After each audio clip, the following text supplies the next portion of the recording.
आप अन्न आदि भी तो खाते हैं, उस पर तो कभी व्रत उपवास नहीं लगाए।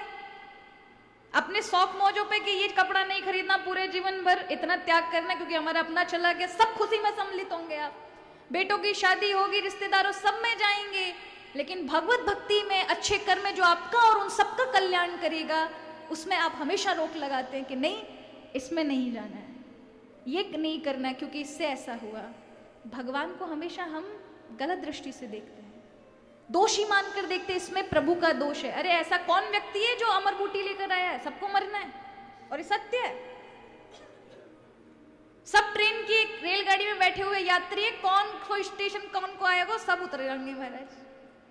उस जैसे ट्रेन के अंदर बैठे रहने वाले यात्रीगण एक दूसरे से, अभी आप लोग बैठकर आए होंगे ना, तो कोई कहीं का मिल जाए तो 4-5 घंटे में ऐसी मित्रता हो जाती है, ऐसा प्रेम बढ़ जाता है, लगता है पता नहीं खोए हुए दो भाई मिल गए कुंभ के मेले से।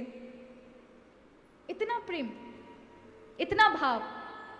और अचानक से स्टेशन आया और उसने सामान बांधना आरंभ कर दिया, और आप कहें नहीं भैया जी आप मत जाइए, मेरा तो मन, तो क्या आपके कहने से रुक जाएगा क्या? आप ये कहें नहीं मेरा मन तो बहुत लग गया, अब आप मत जाइए, आपको मेरी कसम। तो वो कहेगा कि तुम्हें जब इतना ही प्रेम है तो तुम ही मेरे साथ उतर जाओ, तुम उतर जाओ। तो कहे नहीं नहीं हम नहीं उतरेंगे, हमारा स्टेशन तो 2 स्टेशन बाद है। तो कहेंगे भैया तो फिर कभी मौका मिले तो आइएगा, अभी तो यहाँ तक कि राम राम, हमारा स्टेशन आ गया, उठाया अपना बैग, नीचे उतर जाएगा। उसी तरह से ये जीवन है। कब कौन इस यात्रा के अपने स्टॉप पर आने पर हर कोई उतरेगा, आज नहीं तो वर्षों बाद, स्वाभाविक मृत्यु जब उसकी लिखी होगी तब, या अल्प समय में। कौन कह सकता है मेरी आयु अभी इतनी है कि मुझे इतना लंबा जीना है, कोई पता है क्या? रजिस्ट्री तो कोई करा के नहीं आया है। जब जिसका समय आया उसी समय छोड़ कर जाना पड़ता है, उतर जाता है, सिर्फ यादें रह जाती। अरे राम जी स्वयं भगवान थे, ये मां कौशल्या जानती थी। स्वयं भगवान ने उनको कई बार प्रत्यक्ष दर्शन दिए, पर जब दशरथ जी का स्वधाम गमन हुआ, कौशल्या ने बिल्कुल प्रभु से नहीं कहा था, ये नहीं कि आप परम ब्रह्म हैं, मेरे पुत्र हैं, मेरे पति को जीवित करो, मैं वैधव्य नहीं भोगूंगी, मुझे विधवा नहीं होना। जिद की क्या? बिल्कुल नहीं, क्योंकि प्रभु की जिसमें राजी होगी। प्रभु क्या चाहते हैं? प्रभु ने कुछ अच्छा ही सोच कर रखा होगा। तो जो आपके मार्ग को सही दिशा में ले जाने वाला है, जो आपके जीवन में आपको अच्छे कर्म करने की बुद्धि में प्रवृत्त करता है। कर्म अच्छे कहां से होंगे? जो आपने प्रारब्ध में गलत कर्म किया होगा वही वर्तमान में आज भोगने को मिल रहा है। लेकिन वर्तमान में अगर अच्छे कर्म कर लोगे तो वर्तमान को भी, भविष्य को भी सुधार लोगे, आने वाला कल अच्छा होगा। लेकिन वर्तमान अच्छा बनेगा कैसे और भविष्य अच्छा बनेगा कैसे? जब विचार अच्छे होंगे, विचार अच्छे होंगे तो कर्म अच्छे बन जाएंगे। बुद्धि शुद्ध होगी तभी तो अच्छे काम बनेंगे, तभी तो अच्छा भाग्य, अच्छा प्रारब्ध होगा। तो भगवत भक्ति क्या करती है? भगवत भक्ति आपको सात्विक बनाकर रखती है, आपके अंतःकरण को शुद्ध करती है, आपसे पाप वृत्ति नहीं होने देती। आपसे कभी कदमचित गलत भी हो जाए तो आपको 10 बार दर्शन कराती है कि आपसे ये चीज तो गलत हो गई है।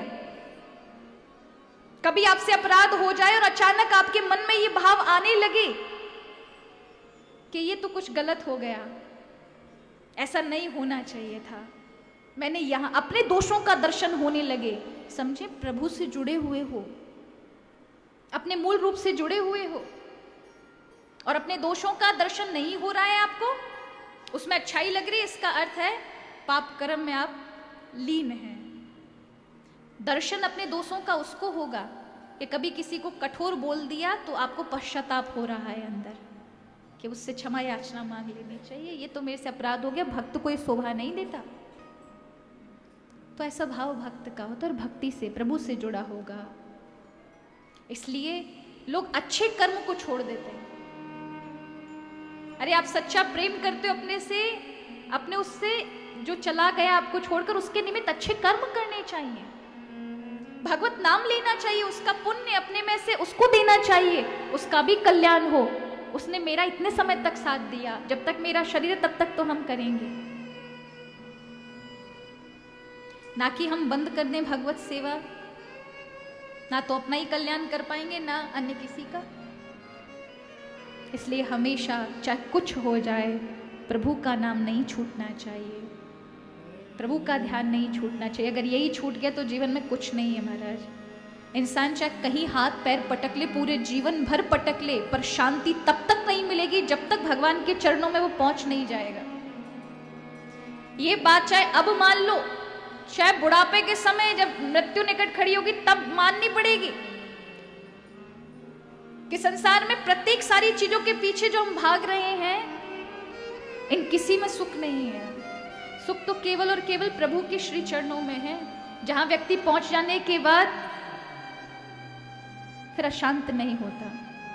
कभी कभी संसार की चीजों से आप भक्त को देखते होंगे कि जो चीजें आपके पास है, जिनको आप सुख समझते हैं, एक भक्त के पास उनका भाव है, उनके पास कुछ नहीं है।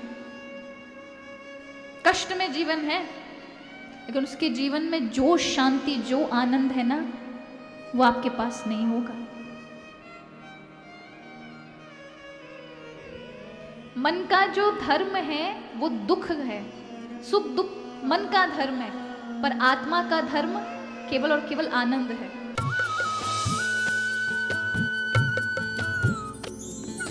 सर्वधर्म संगम, धर्म के सच्चे प्रहरी।